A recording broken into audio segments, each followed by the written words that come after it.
एक देश जो खुद बनता हुआ है, एक मुल्क जो भारत के खिलाफ बोलता है और एक नेता जो अब चुप नहीं है। जब मोदी साइप्रस की जमीन पर उतरते हैं तो सिर्फ कदम नहीं रखते हैं, वो एक साइलेंट वॉर की शुरुआत करते हैं।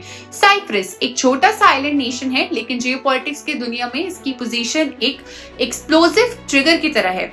1947 से डिवाइडेड नॉर्थ में तुर्की सपोर्टेड ऑक्यूपेशन और साउथ में यूरोपियन यूनियन का डेमोक्रेटिक इन्फ्लुएंस। ये वही जगह है जहां तुर्की ने फोर्सफुली कब्जा किया था और जहां से यूरोपियन वैल्यूज और सवर्निटी की शुरुआत होती है। तुर्की जो कश्मीर पर पाकिस्तान की जुबान बोलता है और पाकिस्तान जो हर इंटरनेशनल फोरम पर भारत को कॉर्नर करना चाहता है, और अब भारत जो इन दोनों के एक्सेस ऑफ प्रोपेगेंडा को डायरेक्टली चैलेंज कर रहा है। आप सोच रहे होंगे साइप्रस का भारत, पाकिस्तान और तुर्की से क्या लेना देना है। फर्क पड़ता है जब भारत यूरोपियन यूनियन के फ्रंट लाइन पर खड़ा होता है, जहां तुर्की की एक्सपेंशनिस्ट सोच का काउंटर किया जाता है। ये है रिवर्स एनसाइक्लमेंट की स्ट्रैटेजी, जब भारत अब वेस्ट एशिया से तुर्की और पाकिस्तान को घेरता दिख रहा है।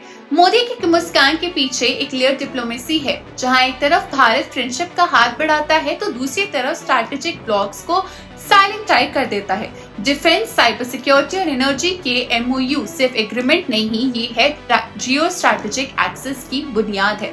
भारत और साइप्रस के बीच नए डिफेंस और साइबर पार्टनरशिप्स का मतलब है कि अब जंग सिर्फ बाउंड्री तक सीमित नहीं है, बल्कि सॉफ्टवेयर, सैटेलाइट और सर्विलेंस तक पहुंची गई है। इंफॉर्मेशन वॉरफेयर का जवाब और टेक वॉरफेयर से दिया जा रहा है। पाकिस्तान आईएमएफ के दरवाजे पर खड़ा है, अपनी इकोनॉमी बचाने के लिए हाथ फैलाए हुए, और टर्की इन्फ्लेशन और पॉलिटिकल इंस्टेबिलिटी के बनवार में है, और भारत जो भी काम, कैलकुलेटेड और क्वाइटली असर्टिव मोड पे चल रहा है। ये मोदी का साइप्रस मिशन एक फॉरेन विजिट नहीं था, ये था एक साइलेंट जियोपॉलिटिकल ऑपरेशन, जिसका सिग्नल सिंपल था। भारत अब सुनेगा नहीं, सुनाएगा भी।